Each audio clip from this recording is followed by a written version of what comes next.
হ্যাঁ বন্ধুরা, যা আমরা ভাবতেও পারিনি তাই এবার ঘটতে চলেছে অনুরাগের ছোঁয়া ধারাবাহিকের আগামী পর্বগুলোতে। চারু, হ্যাঁ সেই চারুই যে এতদিন চুপচাপ ছিল, আজ সেনগুপ্ত বাড়িতে এসে একের পর এক বিস্ফোরক অভিযোগ তোলে দীপার বিরুদ্ধে। আর এই অভিযোগ শুনে সবাই দীপাকে দোষী ভাবতে শুরু করে। কিন্তু এদিকে কুন্তলার মনে এক শয়তানি খেলা। এই তো সুযোগ, চারুকে দিয়ে দীপার আরও বড় ক্ষতি করা যাবে। এরই মধ্যে সূর্যের ওষুধ খাওয়ানো নিয়ে উর্মি আর চারুর মধ্যে ছোট্ট তর্ক।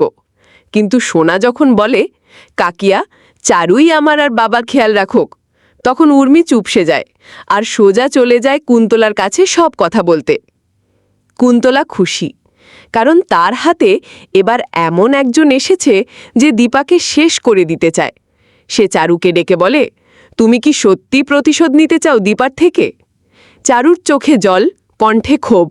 অবশ্যই, দীপা আমার সব স্বপ্ন ভেঙে দিয়েছে, আমার জীবন ধ্বংস করেছে, আমি ওকে কখনো ছাড়ব না। কুন্তলা তখন হাসে, এক শয়তানি হাসি। তাহলে আমার সাথে হাত মেলাও, দীপা আমারও শত্রু। চারু হাত মেলায়, কিন্তু বন্ধুরা এটা ছিল নাটক।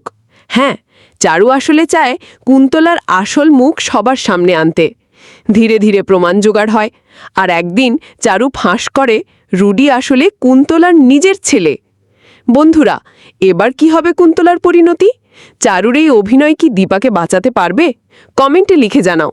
আর আপডেট পেতে আমাদের চ্যানেল সাবস্ক্রাইব করতেই ভুলবেন না।